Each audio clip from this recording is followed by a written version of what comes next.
This is Lindsay Mann with Cloud9Stampers.com, and I wanted to share with you this beautiful fun fold card using some of the Gilded Autumn Designer Series paper. I love this paper, and when you can be able to showcase it in a fun technique like this, that makes it all the better. So let me show you how to put this card together. If you're watching this video as part of the October 2020 club class, then you would have received a package in the mail that includes these products, and this is going to be what you need to assemble the card.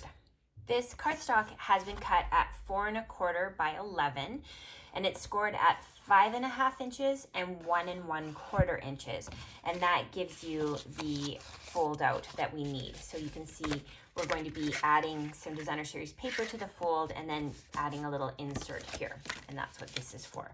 So we're going to start with that. So let me just go ahead and add some adhesive to the back of this little flap, and then you want to put down the piece that you can see, and you're just going to tuck that right into the corner and line up the edges. If it's not perfect, you can always trim it after, and you're just going to shut the little door there. We're going to trim that piece in just a sec.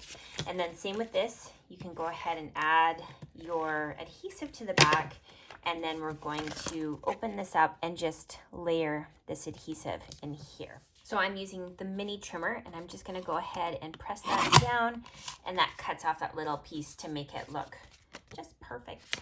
Okay, so we'll set that aside. Next up, we're going to bring in some die cut pieces. These were all cut from the sunflower dies using the Stampin' Cut and Emboss machine. And the colors are so pretty. I think these are, let me think, Cajun Craze and Terracotta Tile.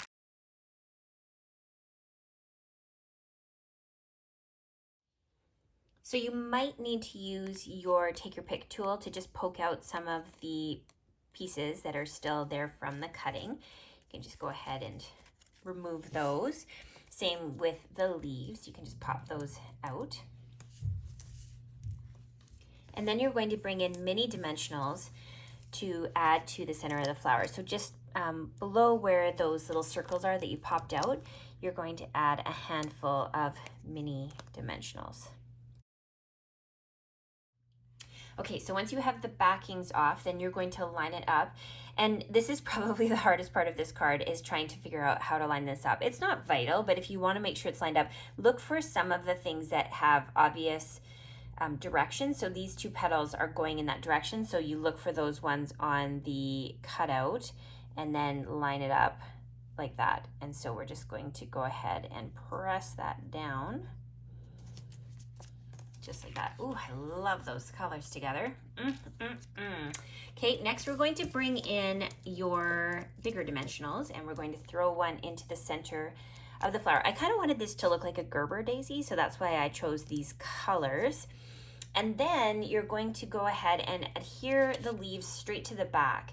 So this is a very fine cutout, and so adding glue to that can be tricky, but what we're going to do is go ahead and add some adhesive to the back of your flower, and then you're going to just add these like that.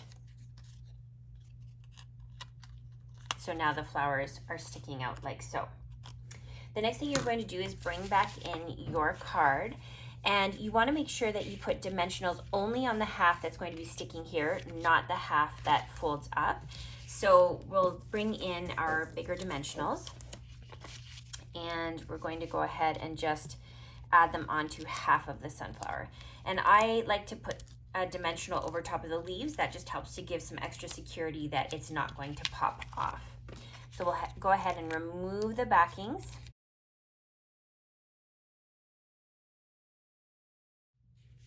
And now we're going to flip this over and just make sure we've got it lined up so that they're going to only stick on this part of the card. So this part won't have any dimensionals. Okay, next we're going to add a greeting. So that's what this extra scrap of crumb cake is for. And I really love the greetings from Itty Bitty Birthdays.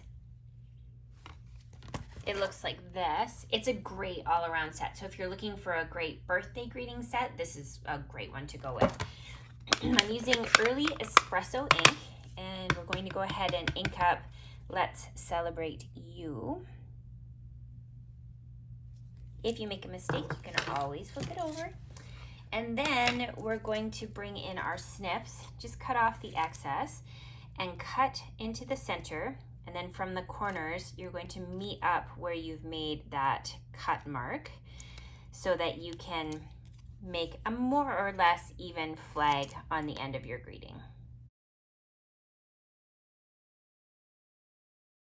So we'll add it to our card, and when you have a greeting that's being added to something that's already popped up with dimensionals, I like to just add adhesive to one side and a dimensional to the other, just so you don't get uneven lifting on it. So we're going to put a dimensional there, and then we'll bring in our Stampin' Seal, and we'll add adhesive there. And now we're going to go ahead and layer this onto the card. The final step is to add some of the holiday rhinestones. I love these rhinestones. They go with a lot, and they just really work well with the colors of this collection. So we're just going to use the Take Your Pick tool to add those little stones, and then they're there for you when you open the card. So I wanted to thank my friend Meg Loven for inspiring this design. She gave me a really beautiful birthday card that had a similar kind of fold and look to it. So yes, she was definitely an inspiration for me on this card. Thank you for watching, and I hope you have fun making this card. Bye for now.